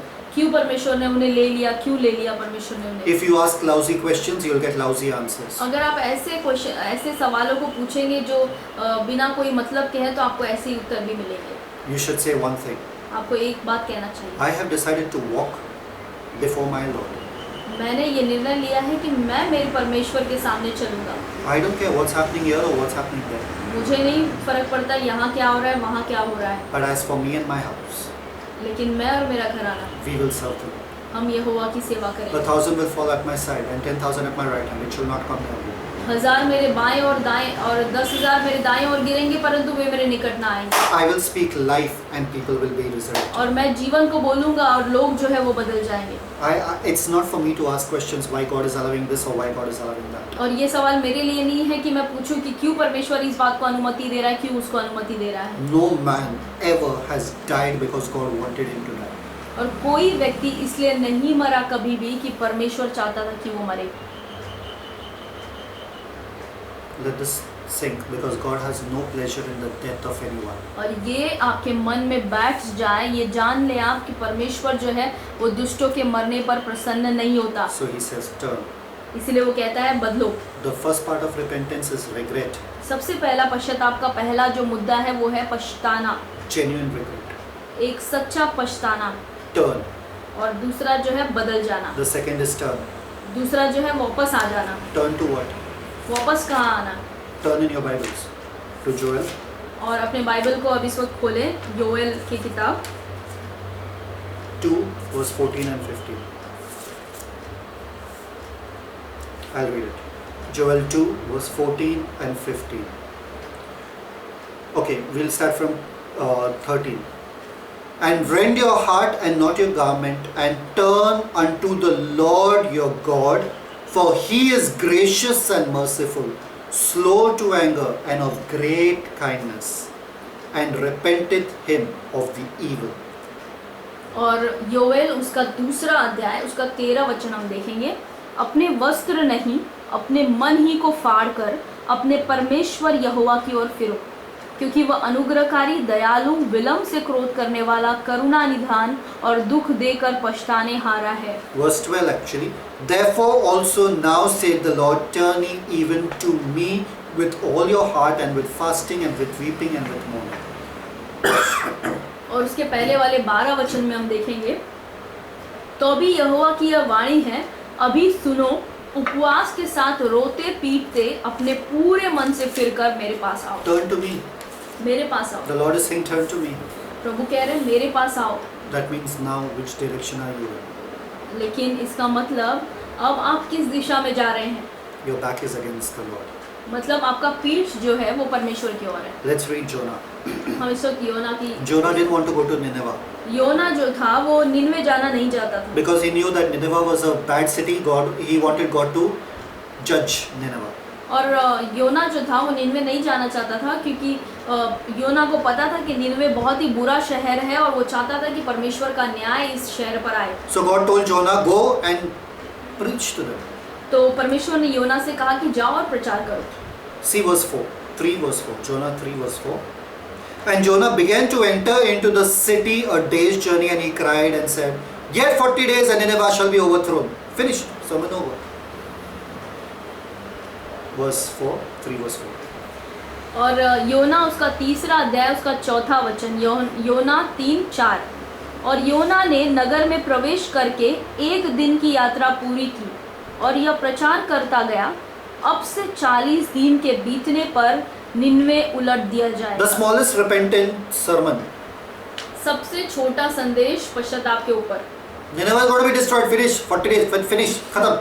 40 दिन के बाद जो है निनवा बस उसका नाश होने वाला है। अरे what to do? Tell us what to do at least. अरे कुछ बताओ हमें कि हमें इसके लिए क्या करना होगा। Verse 5. वचन 5। So the people of Nineveh believed God and proclaimed a fast and put on sackcloth, from the greatest of them even to the least of them. और 5वें वचन में ऐसा कहता है, तब निनवे के मनुष्यों ने परमेश्वर के वचन की प्रतीति की और उपवास का प्रचार किया गया और बड़े से लेकर छोटे तक सब ने टाट ओढ़ा। Genuine repentance. एक सच्चा पश्चाताप। And Jonah was angry. और योना यहाँ पर बहुत गुस्से में था। Jonah wanted judgment to come, but God is forcing him to go to Nineveh and preach repentance.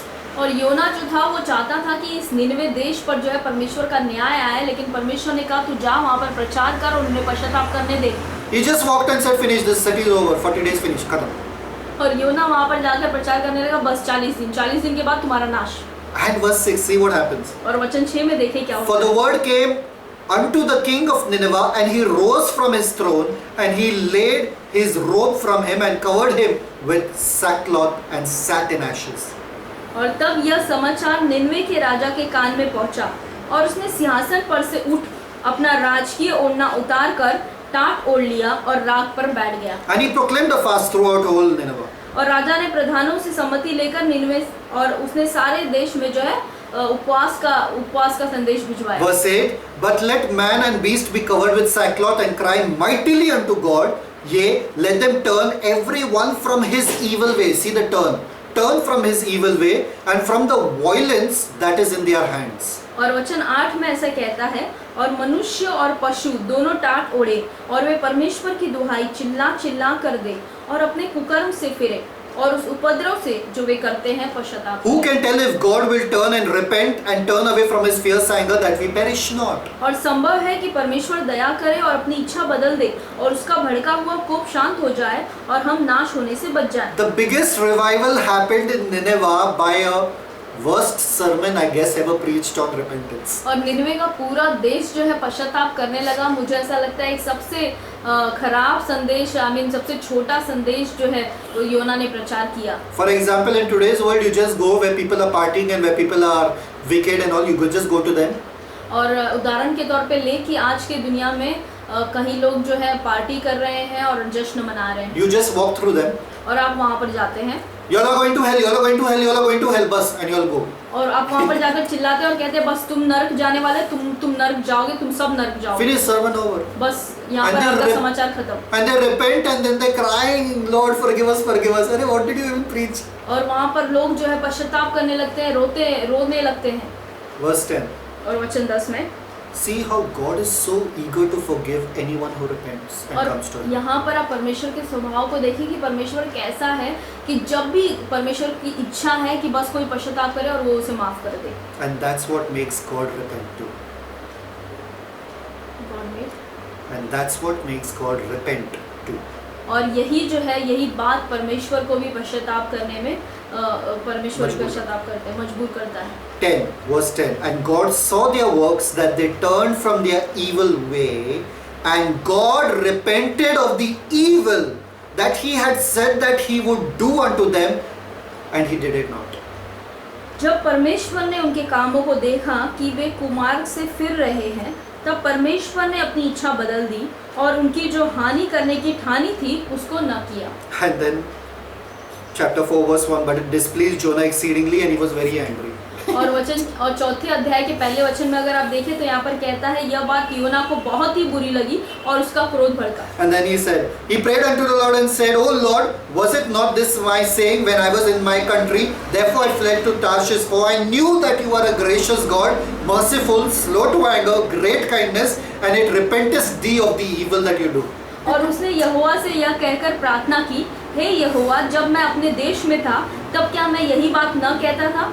इसी कारण मैंने तेरी आज्ञा सुनते ही तर्शीश को भाग जाने के लिए फुर्ती की, क्योंकि मैं जानता था कि तू अनुग्रहकारी और दयालु परमेश्वर है, विलंब से कोप करने वाला, करुणा निधान और दुख देने से प्रसन्न नहीं होता। 3. Therefore now Lord, take my life, I beseech thee, take my life from me, for it is better for me to die than to live. और तीसरे वचन में वो कहता है, सो अब हे यहोवा, मेरा प्राण ले ले, क्योंकि मेरे लिए जीवित रहने से मरना ही भला है। This guy was angry because God forgave so easily. और ये व्यक्ति जो है बहुत ज्यादा गुस्सा हुआ इसी वजह से क्योंकि परमेश्वर ने इतनी आसानी से उन्हें माफ कर दिया। That same God could tell you, forgive because you have been forgiven. यही परमेश्वर आपसे कहता है कि क्षमा करो क्योंकि तुम्हें क्षमा किया गया The है। third point, तीसरा जो मुद्दा है, realign. वापस जुड़ जाना, Realign. वापस जुड़ जाना। They people, God saw their works. और यहाँ पर परमेश्वर ने उनके कामों को देखा God saw their works and repented of the evil that He would do to them. और परमेश्वर ने उनके कामों को देखा और देखा कि उन्होंने पश्चाताप किया। Quickly read Matthew 3:8. Matthew 3:8. यहाँ पर हम मत्ती 3:8 पढ़ेंगे। Thank you, Father. मत्ती उसका तीसरा अध्याय उसका 8वां वचन। सो मन फिराओ कि योग्य फल लाओ। मन फिराओ कि योग्य फल लाओ. Bring works, fruits of repentance. There should be fruit. What is fruit? Works. और ये फल क्या है? Works. ये आपके काम है। Revelation 2:5. प्रकाशित वाक्य उसका दूसरा अध्याय 5वां वचन। Read Revelation 2:5. It says over here, remember therefore from whence thou art fallen, and repent and do the first works, or else I will come unto thee quickly and will remove thy candlestick out of his place, except thou repent. सो चेत कर कि तू कहाँ से गिरा है और मन फिरा और पहले के समान काम कर, और यदि तू मन न फिराएगा तो मैं तेरे पास आकर तेरी दीवट को उस स्थान से हटा दूंगा। 2:21 and 22, Revelation 2:21 and 22. Talking about a woman Jezebel. And I gave her space to repent of her fornication, she repented not. Behold, I will cast her into a bed, and them that commit adultery with her into great tribulation, except they repent of their deeds. और प्रकाशित वाक्य उसके दूसरे अध्याय उसके 21 और 22 वचन में ऐसा कहता है, मैंने उसको मन फिराने के लिए अवसर दिया, पर वह अपने व्यभिचार से मन फिराना नहीं चाहती। देख, मैं उसे खाट पर डालता हूँ, और जो उसके साथ व्यभिचार करते हैं, यदि वे भी उसके से कामों से मन न फिराएंगे तो उन्हें बड़े क्लेश में What you tell to डालेगा। people who hurt you? और आप ऐसे लोगों से क्या बोलते हैं जो आपको चोट पहुंचाते हैं? Don't tell me sorry. आप मुझे सॉरी मत कहें, Prove it to me that you are sorry. मुझे ये बात का सबूत दें, साबित करें कि आप सच में सॉरी बोलना चाहते How? हैं। कैसे? By your life. अपने जीवन के द्वारा। Don't say sorry to God. और परमेश्वर से आप सॉरी ना कहें, I am sorry God I sinned. I am sorry God I did this. I am sorry God I did that. और परमेश्वर से ये ना करें कि प्रभु मुझे क्षमा करे, मुझे माफ़ करे कि मैंने ये गलती किया, मैंने वो किया, मैंने ये किया। Prove it to him by your living. और अपने जीवन के द्वारा आप उसे ये साबित कर दें That you genuinely regret, कि आप सच में सच्चे तरीके से आप जो है पछता रहे हैं, genuinely you have turned back from what you used to do, और सच में आपने जो है उन कामों से अपने मुंह को मोड़ लिया है, and you started doing works which are in alignment with the feeling that you have towards that. और आपने उन कामों को करना शुरू कर दिया है जिन कामों को आप पहले करते थे, उससे विपरीत कामों को आपने करना शुरू So कर you दिया। start doing those things which prove to God through your life that yes, you genuinely had regret for that sin. और आप ऐसे कामों को करना शुरू कर देते हैं जो परमेश्वर चाहता है कि आप करें। Stay with me, we are almost till the end. और आप मेरे साथ बने रहें, हम आखिरी पद में हैं। So by preaching repentance, how was John preparing the way? और पश्चाताप ये बातों को कहकर कैसे यूहन्ना प्रचार कर रहा था? He was shocking them because he was telling these Jews, you are not really Jews, you are like Gentiles. और यूहन्ना बपतिस्मा देने वाला वो ये प्रचार को इसलिए कर रहा था क्योंकि वो यहूदियों को बताना चाहता था कि तुम सच में यहूदी नहीं हो, तुम अन्य जाति के समान हो। You are like Gentiles. तुम अन्य जाति के समान हो You need to come and become a Jew. और तुम्हें जो है यहूदी बनने की जरूरत है। So that is the repentance he was preaching. और यही पश्चाताप का प्रचार वो कर रहा It था। shocked them. और ये यहूदियों को ये चकित लगा। For 400 years they were doing these rituals and these practices to be an awesome Jew. और 400 सालों तक उन्होंने यही रीति रिवाजों को किया और इन कामों को किया। And they thought they were the best of Jews. और उनको लगा कि वो सबसे उत्तम यहूदी लोग हैं। And after climbing the ladder of being a Jew, और इतनी सीढ़ियों को चढ़ने के बाद यहूदी बने वो, after so much pain and turmoil, और इतने दुख उठाने के बाद they realized that their ladder was leaning against the wrong wall. और बाद में उनको ये एहसास हुआ कि उनकी जो सीढ़ी थी वो गलत दीवार पर खड़ी थी। John is coming down from here और यूहन्ना यहाँ पर नीचे आ रहा है and telling, buddy, और वो कह रहा है कि तुम सुनो, years and years you have been climbing up this ladder, और सालों सालों से तुम इन सीढ़ियों को चढ़ रहे हो, but you realize it's the wrong wall. लेकिन तुमको ये अब एहसास होना चाहिए कि तुम गलत दीवार पर इस सीढ़ी को लगाए हुए This हो। is the right wall. ये जो है वो सही दीवार है। Imagine the shock. और आप सोचे कि उनको कितना चकित लगा होगा। It was shocking enough for them too. और ये काफ़ी था उनको ये चकित करने के लिए, That was preparing the way. और ये जो है रास्ते को, मार्ग को तैयार कर You रहा think John shocked them enough? था। और आपको लग रहा था कि यूहन्ना ने ही उनको केवल चकित किया? Read Jesus' Sermon on the Mount. और आप यीशु के जो है वचनों को पढ़ें जो उसने पर्वत पर सिखाया, That is from Matthew chapter 5 to Matthew chapter 8, 7. जो कि मत्ती 5वें अध्याय से मत्ती के 7वें अध्याय तक वो प्रचार करते Read हैं। about what he says about the Pharisees in Matthew chapter 23. और आप पढ़ें कि मत्ती के उसके 23वें अध्याय में यीशु जो है वो फरीसियों के बारे में क्या कह रहा है, He shocks them even more. और वो फरीसियों को और ज़्यादा चकित कर देता है। John shocked them to one level saying your ladder is against a wrong wall. Jesus shocks them and saying your climbing is only wrong. और यूहन्ना जो है वो फरीसियों को चकित करता है कि तुमने जो अपना सीढ़ी है वो गलत दीवार पर खड़ा किया है, और यीशु जो है वो और ज़्यादा उनको चकित करते हैं कि तुम सीढ़ी ही गलत चढ़ रहे हो। Imagine that. आप सोचें, Law was hard enough to do, Jesus made it impossible to do. और व्यवस्था जो था ये तो कठिन था कि व्यवस्था को पूरा करे, लेकिन यीशु ने इसे असंभव बना दिया, Because he wants you to realize your inability to do the law. क्योंकि यीशु चाहते थे कि आप इस बात का एहसास कर लें कि आप बिल्कुल आप में वो क्षमता नहीं है कि आप व्यवस्था को पूरा करें। Therefore, you have to believe in him that he accomplished the law. इसीलिए आपको ये विश्वास करना ज़रूरी है कि आपके लिए यीशु ने व्यवस्था को पूरा किया, And you don't have to go through all that effort. और आपको जो है ये सारी कोशिशों को करने की ज़रूरत नहीं है।